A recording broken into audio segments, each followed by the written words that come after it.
जब भी हो सके हमें दूसरों की मदद करनी चाहिए। मदद? उससे भला हमें क्या फायदा होगा? फिर तो तुम्हें शेर और चूहे वाली कहानी सुननी चाहिए।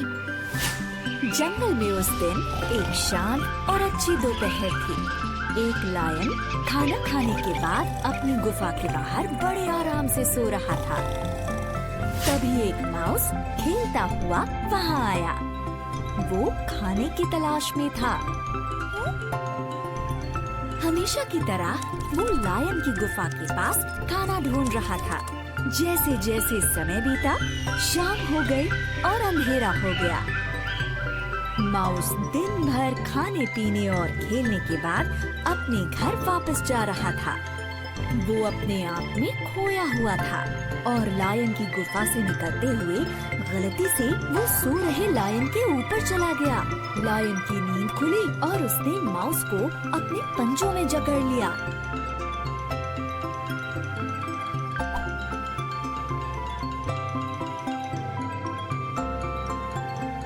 तुम्हारी हिम्मत कैसे हुई? तुमने जंगल के राजा को उठाया। देखकर नहीं चल सकते क्या तुम? लायन जोर से गुर्राया। माउस दंग रह गया और डर के मारे कांपने लगा। कुछ देर तक तो वो कुछ बोल ही नहीं पाया। मैं तुम्हें छोड़ूंगा नहीं, मैं तुम्हें खा जाऊंगा। तुमने मुझे बहुत गुस्सा दिलाया है। लायन फिर से चिल्लाया। माउस कांपते हुए गिड़गिड़ाया। प्लीज मुझे माफ कर दीजिए और मुझे छोड़ दीजिए। मैं प्रॉमिस करता हूँ कि मैं एक दिन आपके काम जरूर आऊंगा। मुझे छोड़ दीजिए। तुम किस काम आओगे? तुम किसी काम के नहीं। लायन ने माउस का मजाक उड़ाया। माउस ने फिर से कहा, प्लीज मुझे एक चांस दीजिए। मैं प्रॉमिस करता हूँ कि मैं आपकी हेल्प जरूर करूँगा किसी दिन। मुझे जाने दीजिए। लायन को उस कांपते हुए माउस पर दया आ गई। आज तुम लकी हो, आज तुम्हें छोड़ रहा हूँ। दोबारा यहाँ भूल कर भी मत आना। चलो अब जाओ यहाँ से। माउस खुश हो गया कि वो जिंदा बच गया है। वो जल्दी से अपने बिल की तरफ भाग गया। कई दिन बीत गए। एक दिन दोपहर को लायन अपनी गुफा के बाहर घूम रहा था खाने की तलाश में। जंगल में उस दिन काफी अजीब सी शांति थी। हंटर्स घूम रहे थे और सारे जानवर डर के मारे छिपे हुए थे। शेर अपनी गुफा के पास ही था। तभी उसका पैर जमीन पर पड़ी किसी अजीब सी चीज पर पड़ा। वो एक हंटर की नेट थी जो बुशेस के बीच छिपी हुई थी। जल्दी लायन उस नेट में फंस गया। लायन डर गया और जोर से दहाड़ा। उसने खुद को छुड़ाने की काफी कोशिश की, लेकिन कोई फायदा नहीं हुआ। पास में रहने वाले माउस ने लायन की आवाज सुनी। वो अपने बिल से निकला और लायन को खतरे में देखकर हैरान रह गया। बिना टाइम वेस्ट किए माउस ने लायन की हेल्प की। उसने हंटर की नेट को अपने तेज दांतों से काट दिया और लायन को छुड़ा लिया।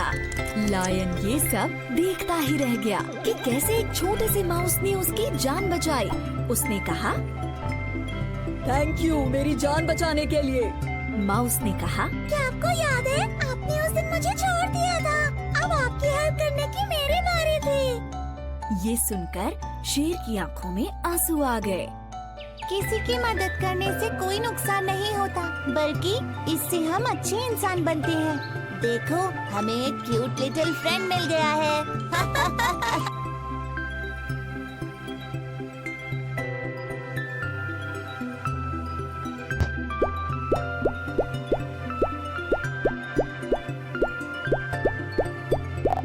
और लेजी ग्रास हॉपर की कहानी।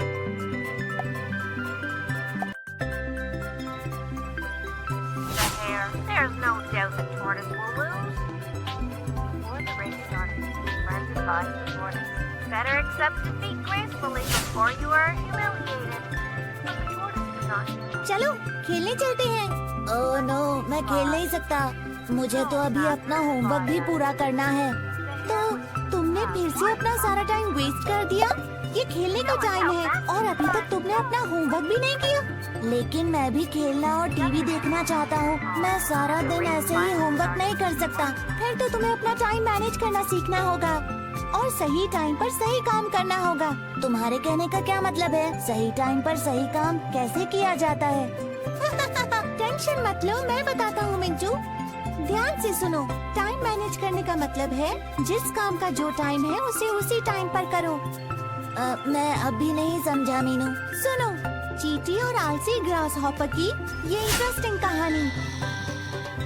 एक बार एक बहुत ही लेजी ग्रास हॉपर था। उसे सिर्फ खाना, सोना और सारा दिन खेलना अच्छा लगता था। ग्रास हॉपर कहा करता था, काम करके खुद को थकाना टाइम वेस्ट करना है। काम क्यों करो जब सारा दिन मस्ती कर सकते हो। एक दिन ग्रास हॉपर को एक बिजी और मेहनती वर्किंग एंट्स की आर्मी दिखी। ग्रास हॉपर ने मेहनती एंट्स का मजाक उड़ाया और कहा, हे, तुम इतना काम क्यों करती हो जब यहाँ इतना सारा खाना है। चलो मस्ती करते हैं और खेलते हैं।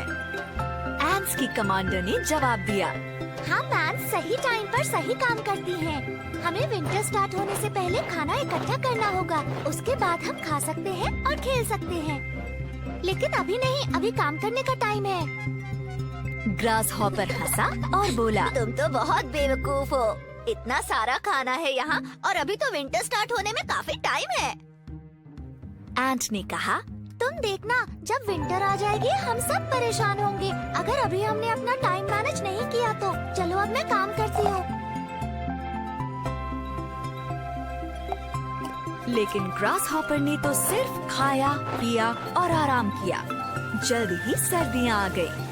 दिन ठंडे हो गए और जल्दी ही सारे ग्रास स्नो से ढक गए और खाना पीना बिल्कुल नहीं बचा। ग्रास हॉपर भूखा रहने लगा। पीने के लिए पानी तक नहीं था। वो कमजोर होता जा रहा था, भूख से रो रहा था। जबकि उसने देखा कि एंट्स तो मजे से सारा खाना खा रही हैं जो उन्होंने गर्मियों में इकट्ठा किया था। भूख से परेशान होकर ग्रास हॉपर ने एंट्स से खाना मांगा। एंट्स को ग्रास हॉपर पर दया आ गई। उन्होंने उसे खाना और पानी दिया। एंट ने कहा, तुम देख रहे हो असली मजे कौन कर रहा है। ग्रास हॉपर थैंकफुल था, लेकिन उसे शर्म भी आ रही थी। उसने माना, आई एम सॉरी कि मैंने अपना टाइम मैनेज नहीं किया, लेकिन अब मैंने ये बात सीख ली है। तुम ठीक कह रहे हो मीनू, सही टाइम पर सही काम कर लेना चाहिए। अगर आप टाइम को ठीक से मैनेज करोगे तो न सिर्फ काम कर पाओगे बल्कि खेलने कूदने के लिए भी टाइम निकल जाएगा, है ना?